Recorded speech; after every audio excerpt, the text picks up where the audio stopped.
cinders and ashes, cried Thomas. Neville's heading for the broken bridge. I must stop him. Neville was speeding through the countryside as fast as he could.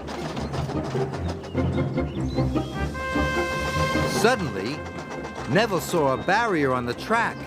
He slammed on his brakes, but it was too late.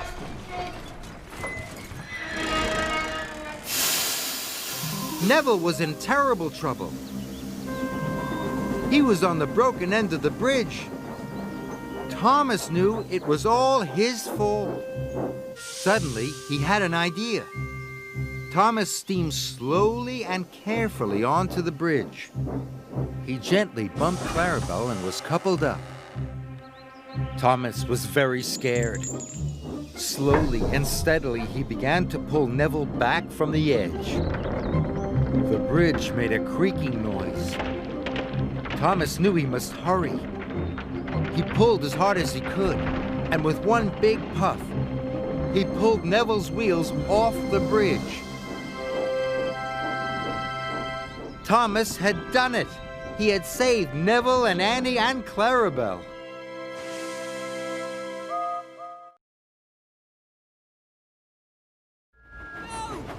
Stop! There's been a mistake! You can't leave! Come back! Stop the ship, Cranky! Stop the ship? Don't let it go! This is an emergency!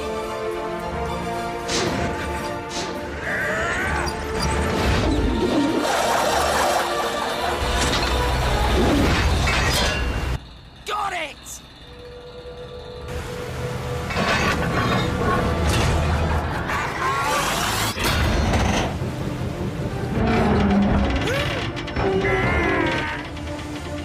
You'll never hold her! She'll pull you overboard!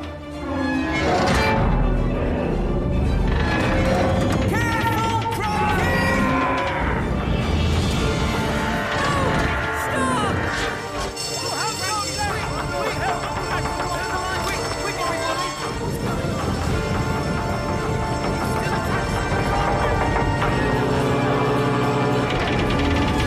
Loosen up your chain, Cranky! Let go your hook! Watch out! Watch out!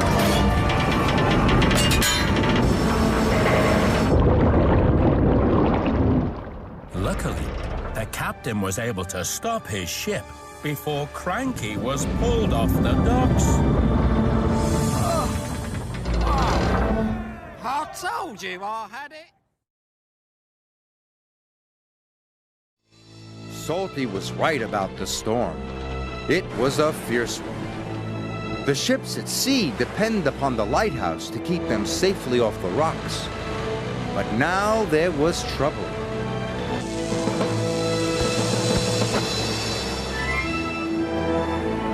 The lighthouse lamp has gone out, cried the captain.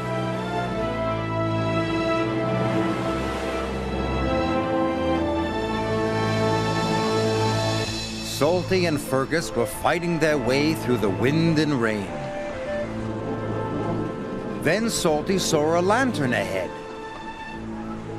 The lighthouse keeper was waiting for him. Our lighthouse lamp has gone out! Our generator is broken! Salty had an idea. Fergus has a flywheel. It could power the generator. Hurry, shouted the lighthouse keeper. Fergus's flywheel was attached to the generator shaft. Without the lighthouse, the ship was steaming towards the rocks. Fergus was working as fast as he could. Finally, the generator came back to life. The lighthouse beam shone across the stormy sea once more. Just in time! Hard to starboard, matey! Salty's idea had saved the day. Fergus worked hard until first light.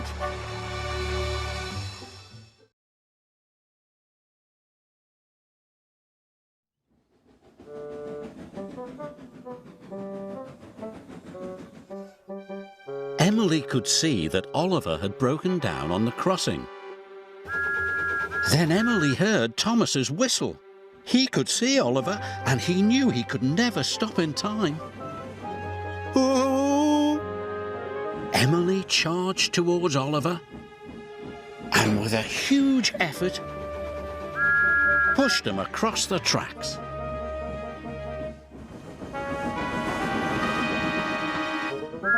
Just in time.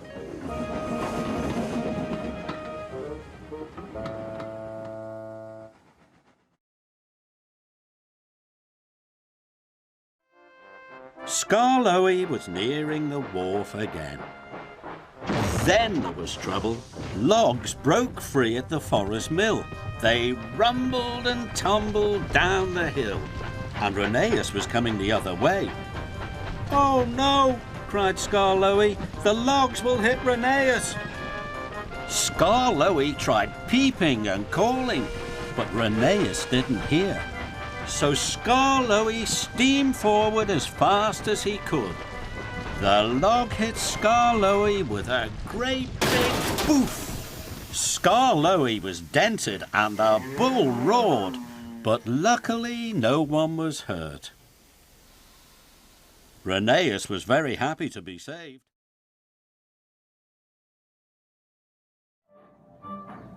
Emily headed back down the steep hill again. But then there was trouble. Help! Help! My brakes have failed! Help!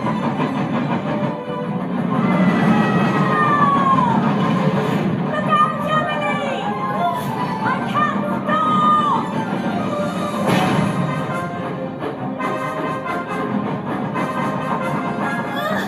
I have to slow it down!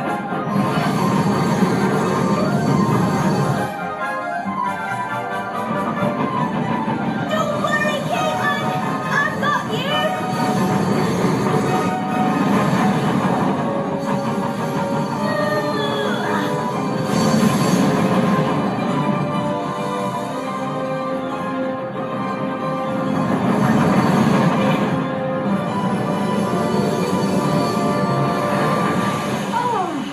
Oh, Emily, you're my hero!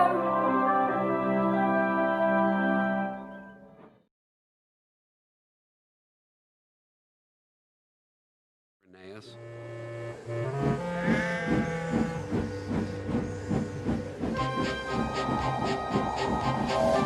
Rheneas did his best.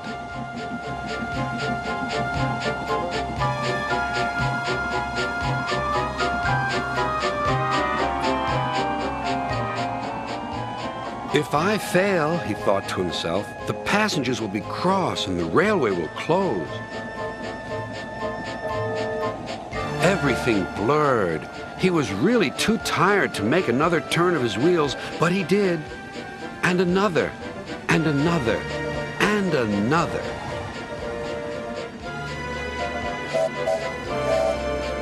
Finally, tired but triumphant, Rheneas reached the station.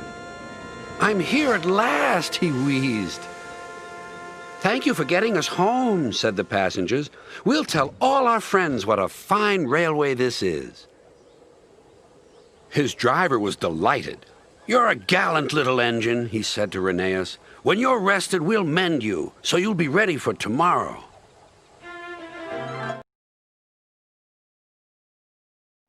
Thomas puffed towards the bridge, unaware of the danger ahead.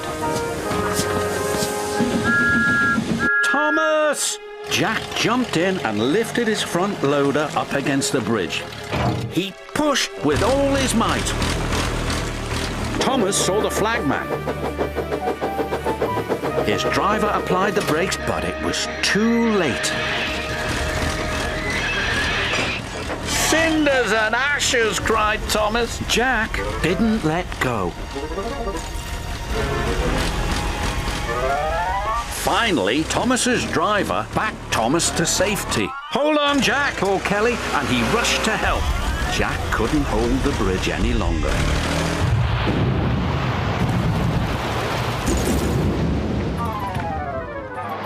"Are you all right, Jack?" I think so.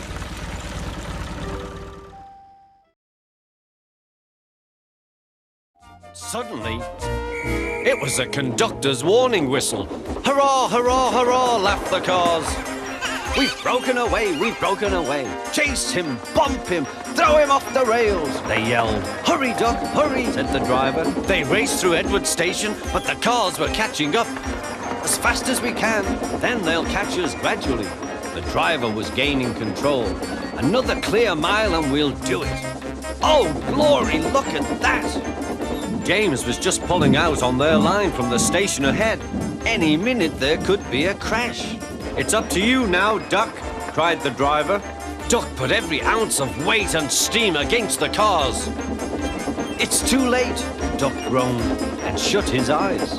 He veered into a siding where a barber had set up shop. He was shaving a customer.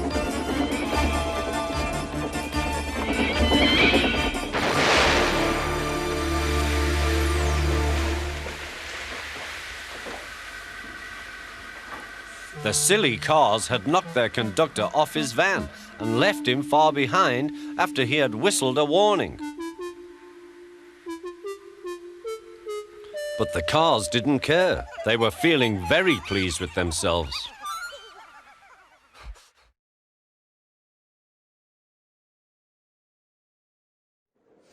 Disculpa, dijo Rusty. ¿te gustan los jacintos? La locomotora lo miró sorprendida. Sí, me encantan los jacintos. Entonces pronto verás muchos jacintos porque te sacaré de aquí. Todos trabajaron con rapidez. Prender el fuego no fue fácil, pero pronto ardió con fuerza, y Stepney tuvo una gran cantidad de vapor. El maquinista de Rusty aceptó ser el fogonero de Stepney. Y partieron dejando atrás las hileras grises e inquietantes de las locomotoras diésel. ¿A dónde van? Silbaron. Hasta las vías, respondió Rusty. Y se alejaron rápidamente.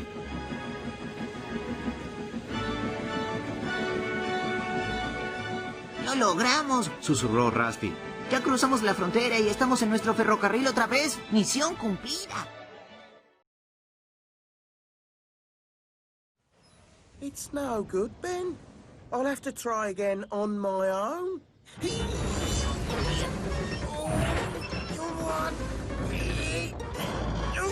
Whoa! Help, Bill! I'm trying! I can't hang on much longer! Lucky charm or no lucky charm, Bill and Ben need my help. So Percy was coupled up to Ben, and he started to pull.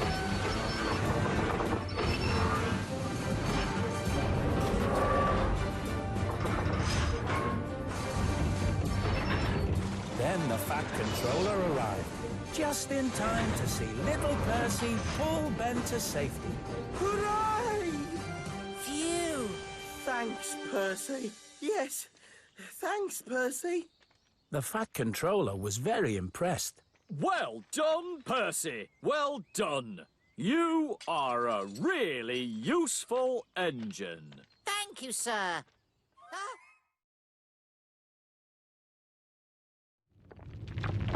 That's a strange noise, gasped Bill. I've never heard a noise like that before. I have, whispered his driver nervously. It sounds like a rock slide to me. Then came the alarm. Danger! Clear the quarry! Shouted the quarry master. Workmen scrambled into the cars. Thank goodness we're here, said the twins. They were just puffing out of the quarry when, help! Wait for me! A workman had been left behind. Ben waited as the man climbed quickly aboard. The twins left the quarry just in time.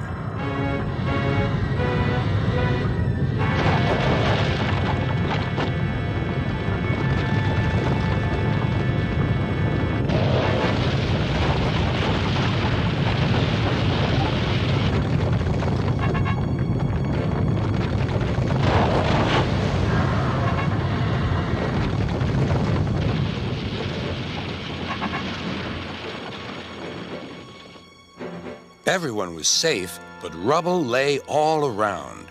"Oh dear," said Bill, "this wasn't our fault.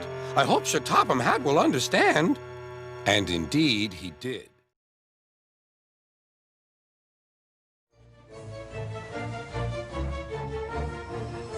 Tú quédate aquí y bloquea este lado. Ten cuidado, Stephen. No te preocupes.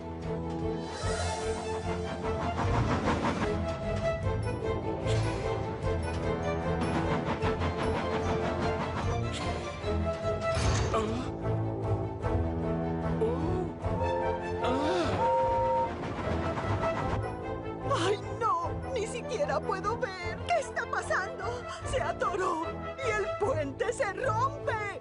Por favor, Stephen, solo un poco más. Resoplo lo más fuerte que puedo.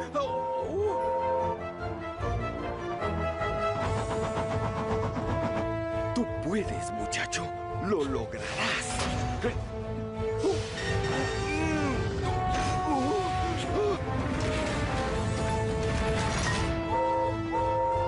¡Va a pasar el express!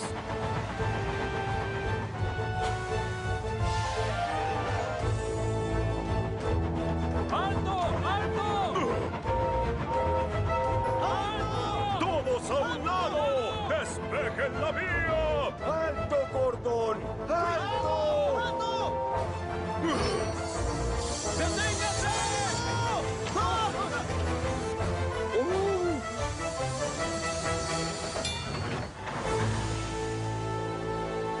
¡Fuera de mi camino, locomotora inútil! ¡Eres demasiado lento para ser realmente un...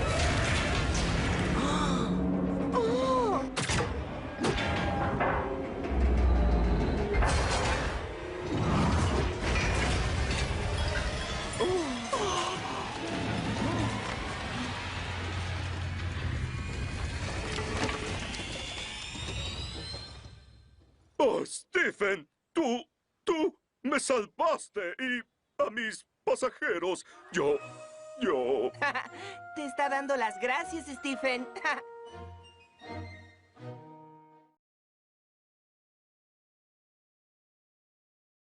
Suddenly, Thomas saw a line of troublesome trucks rushing towards him. They had come uncoupled from Edward. "Cinders and ashes," cried Thomas. "The trucks are heading for the new station. I must warn the station master." So he raced after them.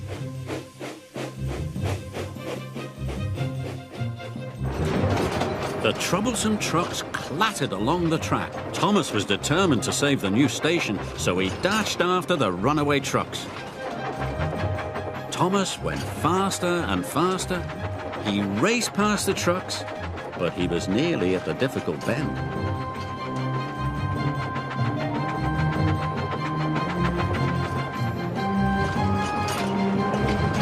Thomas wanted to go fast, but he knew he couldn't. "Slow down," said Thomas to himself. "Slow down and puff with care." Thomas applied his brakes. He slowed down and puffed very carefully. He made it round a difficult bend all by himself. "I've done it," he tooted. But so did the runaway trucks.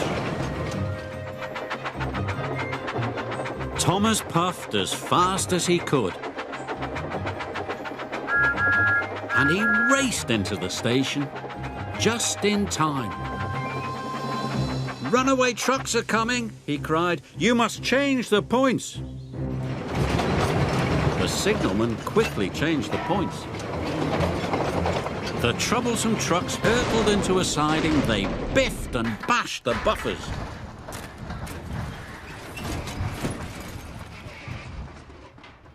But the station was safe. Annie and Clarabelle were glad when Percy arrived. He was just in time. The rain streamed down Percy's boiler. Ugh! He shivered and thought of his nice dry shed.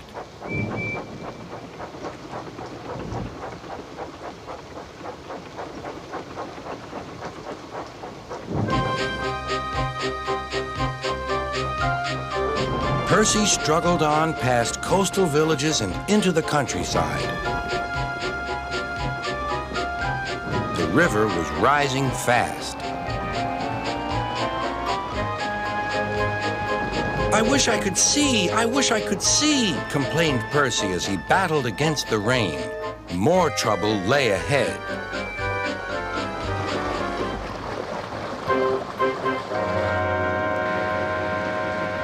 Oh, hissed Percy, the water is sloshing my fire. The water lapped Percy's wheels. Percy was losing steam again, but he plunged bravely on. I promised, he panted. I promised. He made one more big effort, and at last, exhausted but triumphant, he brought the train home. Well done, Percy, cheered Thomas. You kept your promise, despite everything. But don't worry, I can go!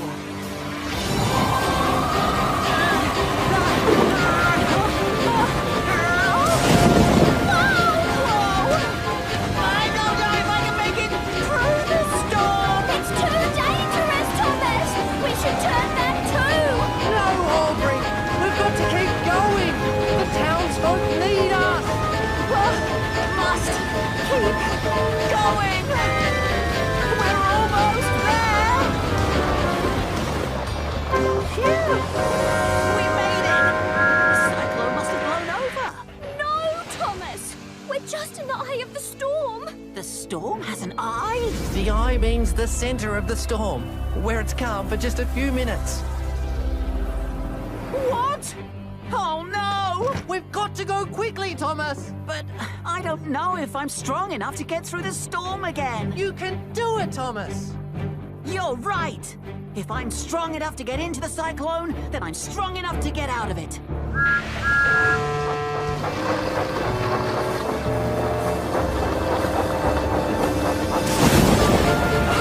Lost my bumpers! There's a tree on the tracks! We'll never make it back to Darwin! Yes, we will! You did it, Thomas! We're heroes! Go, Thomas! Quick, get us out of here!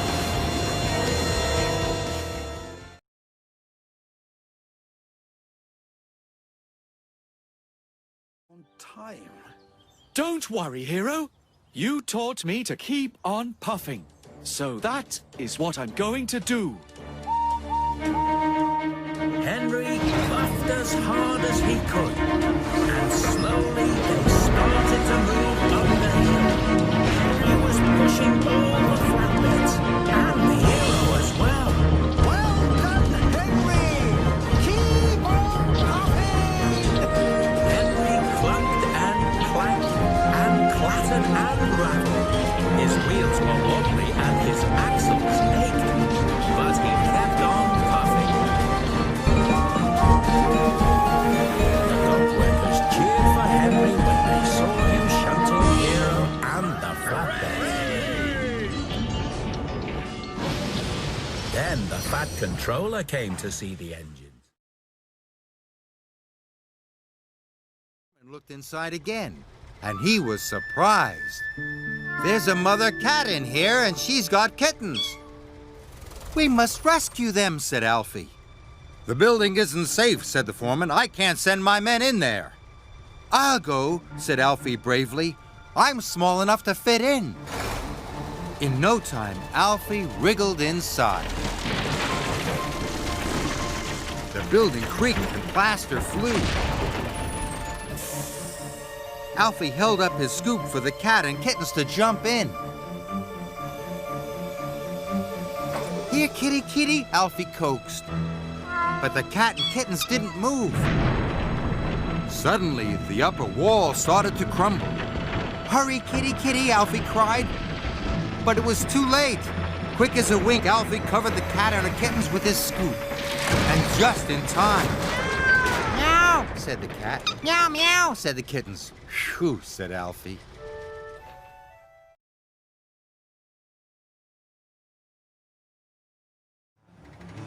Watch out, shouted Alfie. But it was too late. Max broke the water supply pipe. Water gushed everywhere. Suddenly, Alfie was sinking into a muddy hole. "Help!" he cried. "I'll get him!" clattered Jack. "No!" shouted the foreman. "You'll get stuck too!" A workman shut off the water. But there was no way Alfie could get himself out. "Byron!" Miss Jenny cried. "Can you help Alfie?" "I'm coming, Alfie!" he shouted. Byron could see Alfie was sinking in the mud. "Grab my blade!" called Byron. Alfie reached out. "I can't reach it!" he cried. "Careful, Byron!" shouted Miss Jenny. "Careful, you'll sink too!" But Byron inched closer and closer and closer. Miss Jenny was worried.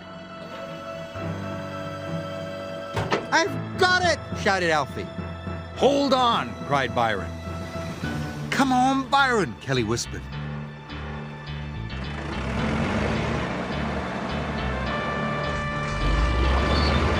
Byron struggled and pulled and strained.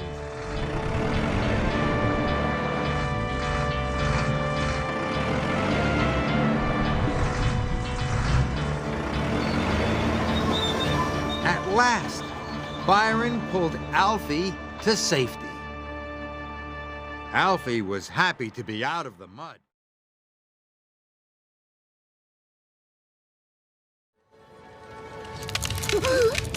¡Terrence! ¡Regresa! ¡Regresa! ¡El hielo se rompe! ¡Tranquilo! ¡Ya casi estoy del otro lado! ¡Oh, no! ¡Terrence! ¡Thomas!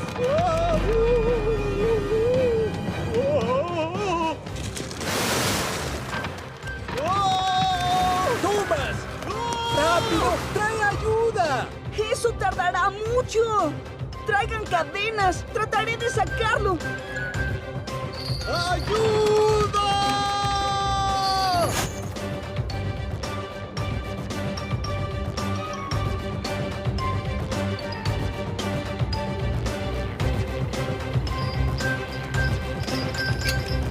¡Apártense! ¡Apártense! ¡Se hunde!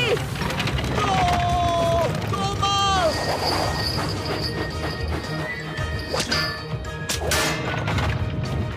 ¡Eso es, Thomas! ¡Eso es!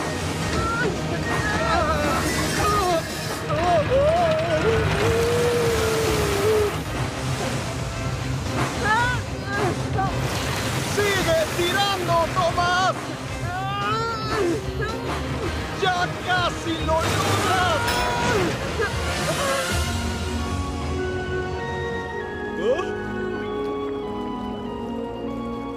¡Lo siento, árbol!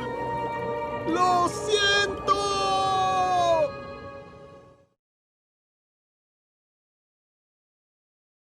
I was on my way back down the line again when I noticed something worrying up ahead. That campfire looks pretty big. Oh! Fizzling fireboxes!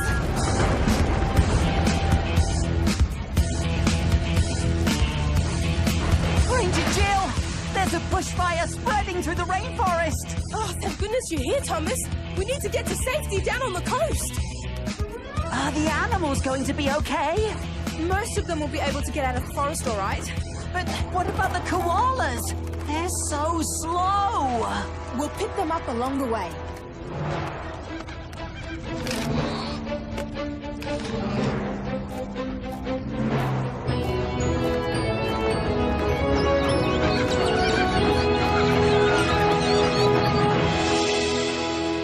Wait! Where's the koala with the little white beard? I saw him this morning at the water station. Oh, that's Banjo. He's not here. Oh, no. Poor Banjo. I'll find him. Be careful, Thomas. It could be dangerous. Banjo! Banjo! station. I'm coming, Banjo! There he is! Oh, I don't want to blow my whistle and scare him off. Oh, I know. Grab that branch. Come on, little Banjo. This way. You can do it. Now let's get you to safety.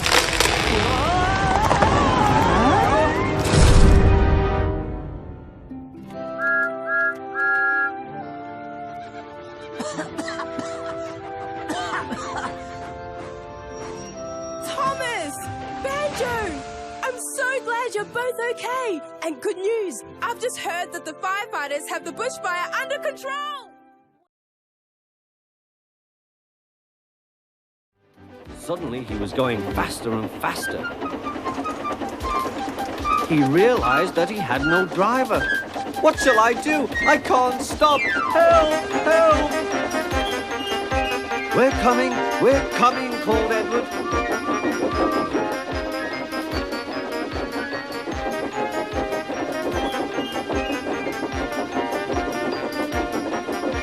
Edward was panting up behind with every ounce of steam he had. At last he caught up with James.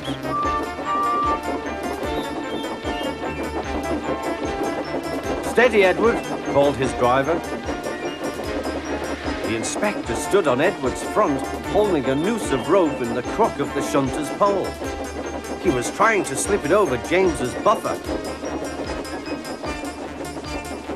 The engine swayed and lurched. At last! Got him! He shouted. He pulled the noose tight. Gently braking, Edward's driver checked the engine's speed, and James's fireman scrambled across and took control. So the old iron caught you after all, chuckled Edward. I am sorry, whispered James. Thank you for saving me. You were splendid, Edward. That's all right, replied Edward.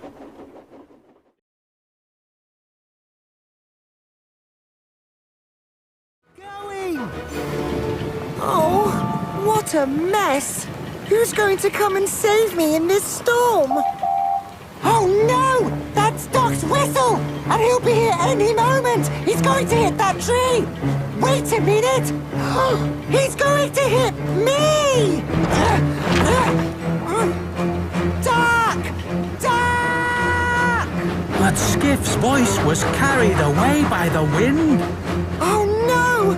He can't hear me! There's nothing I can do! Oh, my sail! If I can just free my sail, then maybe I can signal for help! But that wasn't Duck's whistle. It must have been Oliver!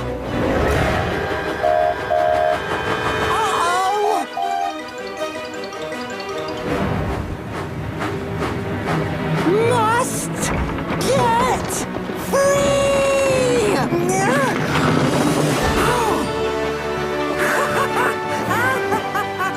Stop!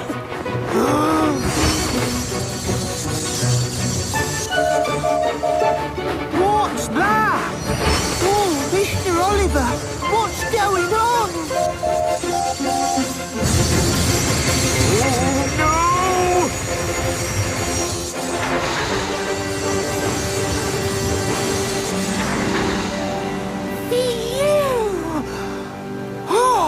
Skiff?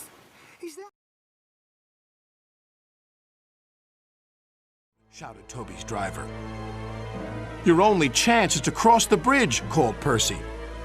It doesn't look safe to me, wailed Toby. It's our only chance, said his driver. If the dam breaks, we'll be done for.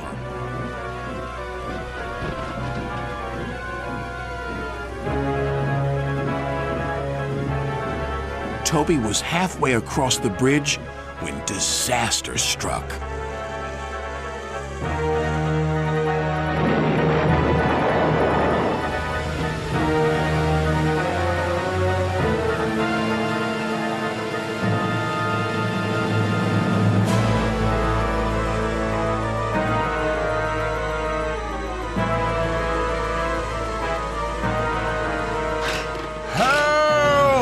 called Toby.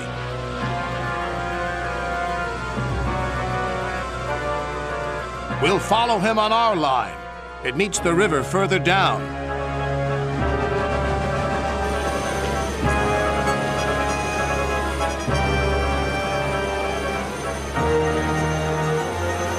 As Toby floated helplessly on the floodwaters, they passed a sign that made them shudder. Beware the waterfall. If we go over that waterfall, we're doomed. Then they saw Harold, who swooped low and shouted urgently to them. We're going to drop a rope to you. Attach it to yourself, quickly now. And they did, to one of Toby's buffers. Just then, Percy arrived. Harold flew over to him.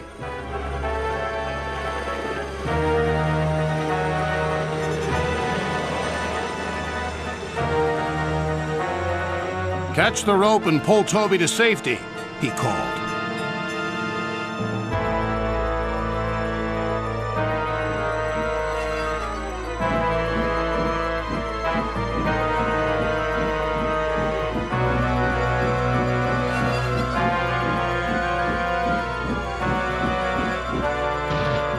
Toby was safe at last.